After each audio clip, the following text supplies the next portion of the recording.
Bonjour à tous et bienvenue sur cette nouvelle vidéo des actualités. Et aujourd'hui, on commence avec le courrier du Vietnam, encore une fois, en économie. Un sujet qui date du 22 mai. Un premier remorqueur électrique made in Vietnam en service dans le port d'Anvers. Anvers est le plus grand port belge et l'un des plus importants d'Europe à franchir une étape majeure vers la navigation maritime durable avec la mise en service de son tout premier remorqueur entièrement électrique. Baptisé Volta 1, ce navire innovant a été construit au Vietnam, soulignant ainsi la montée en puissance de l'industrie navale vietnamienne dans l'économie verte mondiale. L'électrification des remorqueurs s'inscrit dans un mouvement global visant à réduire les émissions de gaz à effet de serre du secteur des transports. Pendant des décennies, la flotte de remorqueurs de l'ESCO fonctionnait au diesel. Le Volta 1 marque le début d'une nouvelle ère. Ce remorqueur est le premier de son genre en Europe. Grâce à son système de batterie avancé, le Volta 1 peut fonctionner en continu pendant 12 heures, atteignant une puissance de traction de 12 tonnes sans aucune émission directe de CO2. Pour les opérations de remorquage, l'électrification est une solution particulièrement viable, les navires retournant fréquemment au port pour se recharger. Le Volta 1 n'est pas seulement un jalon pour la décarbonisation maritime en Belgique, il symbolise également la convergence entre les objectifs climatiques stratégiques de l'Europe et la capacité de production moderne du Vietnam qui s'affirme comme un acteur clé de la chaîne de valeur verte mondiale. On continue avec un article Société Environnement, aussi daté du 22 mai. Le Vietnam, acteur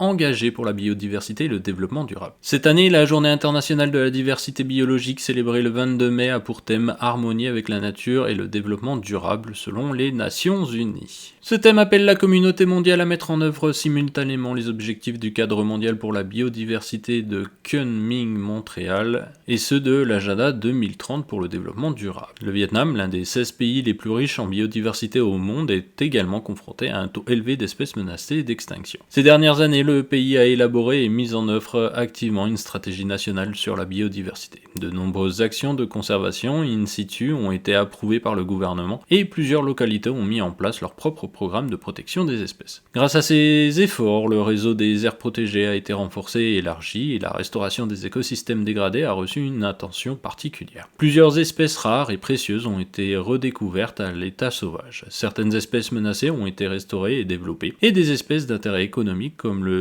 ginseng nyokling, le poisson hangvu ou le poisson eau ont fait l'objet de recherches et d'élevages commerciaux. Agir pour préserver la biodiversité. Le Vietnam est également un acteur engagé au niveau international en matière de biodiversité. Il figure parmi les plus de 190 pays ayant adopté le cadre mondial pour la biodiversité de Kunming-Montréal lors de la COP15 tenue à Montréal en 2022. Pour mettre en œuvre la Journée internationale de la biodiversité biologique 2025, le ministère des Ressources naturelles et de l'Environnement a publié une directive encourageant les institutions, organisations et communautés à mener diverses activités concrètes, renforcer la communication, intégrer l'éducation à la biodiversité dans les programmes scolaires et valoriser les individus, groupes ou communautés ayant mis en place des initiatives exemplaires dans la préservation de la biodiversité. Le ministère vise à restaurer et garantir l'intégralité de la connectivité des écosystèmes, conserver et utiliser durablement la biodiversité, contribuant ainsi au développement socio-économique orienté vers une économie verte et résiliente face au changement climatique. Par ailleurs, il appelle les organismes compétents à élaborer des plans et à renforcer la coopération avec des partenaires nationaux et internationaux pour mobiliser davantage de financement et d'investissement, assurer un partage équitable des bénéfices tirés des ressources génétiques, développer des moyens de subsistance durables pour les communautés, prévoir la recherche et l'application scientifique dans la conservation et intensifier la coopération internationale dans la lutte contre le commerce illégal d'espèces sauvages. L'échange d'expériences avec d'autres pays et organisations internationales est également encouragé. On continue avec un article économie daté du 21 mai. Hung Yen accueille le premier projet Trump au Vietnam d'un montant de 1,5 milliard de dollars. Dans l'après-midi du 21 mai, le premier ministre Pham Minh Chinh a assisté à la cérémonie de lancement du projet de complexe urbain d'écotourisme et de golf de Co Ai Cho, province de Hung Yen. Il s'agit du premier projet de marque Trump au Vietnam et l'un des plus de 20 projets du groupe dans le monde. L'ambassadeur des États-Unis au Vietnam ainsi que des représentants des milieux d'affaires vietnamiens et américains étaient également présents. Le complexe, situé sur une superficie de plus de 990 hectares en bordure du fleuve Rouge, s'étend sur le territoire de 7 communes du district de Co Cho. Il comprend 4 sous-zones, une zone résidentielle écologique avec un golf haut de gamme, une autre zone résidentielle écologique avec un golf écologique, une zone urbaine de commerce et de services, une zone d'espace vert et de parc à thème. Le projet représente un investissement total de près de 40 000 milliards de dong, soit plus de 1,5 milliard de dollars, et sera réalisé d'ici le deuxième trimestre 2029. La durée d'exploitation prévue est de 50 ans. Trump International Hong Yen reflète la montée en puissance du Vietnam sur le marché mondial de l'immobilier de villégiature, tout en renforçant la confiance du marché international dans le potentiel de développement à long terme du pays dans le segment de l'immobilier de luxe. Eric Trump, vice-président exécutif de la Trump Organization, a déclaré que le Vietnam est actuellement l'un des marchés les plus dynamiques et prometteurs au monde.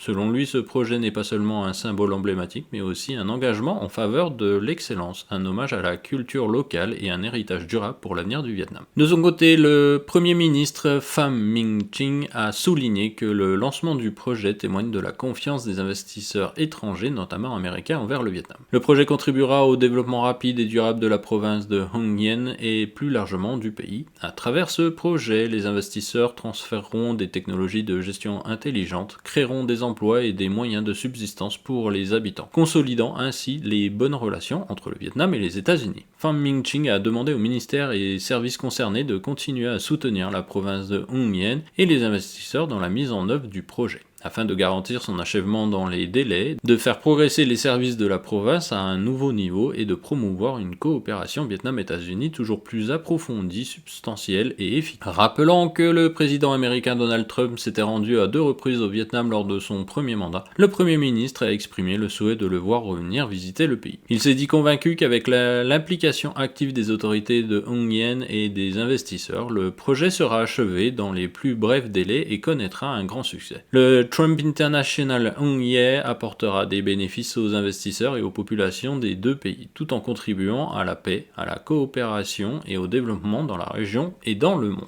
On continue avec un article économie-agriculture, le riz vietnamien face à la concurrence internationale, cap sur la qualité. Face aux défis et aux opportunités du marché mondial, le Vietnam redouble d'efforts pour promouvoir ses exportations de riz. De nombreuses mesures ont été proposées lors d'une conférence importante tenue le 20 mai à My Tho, dans la province deIen Giang, réunissant des représentants des ministères, des autorités locales, des associations rizicoles et des entreprises exportatrices. Selon le département de l'import-export relevant du ministère de l'Industrie et du Commerce, le Vietnam a exporté plus de 3,43 millions de tonnes de riz au cours des 4 premiers mois de 2024, générant près de 1,77 milliard de dollars. Bien que le volume ait augmenté de 8,1% par rapport à la même période en 2023, la valeur des exportations a chuté de 13,3% en raison d'un prix moyen à l'exportation de 515 dollars la tonne, soit une baisse de 19,8%.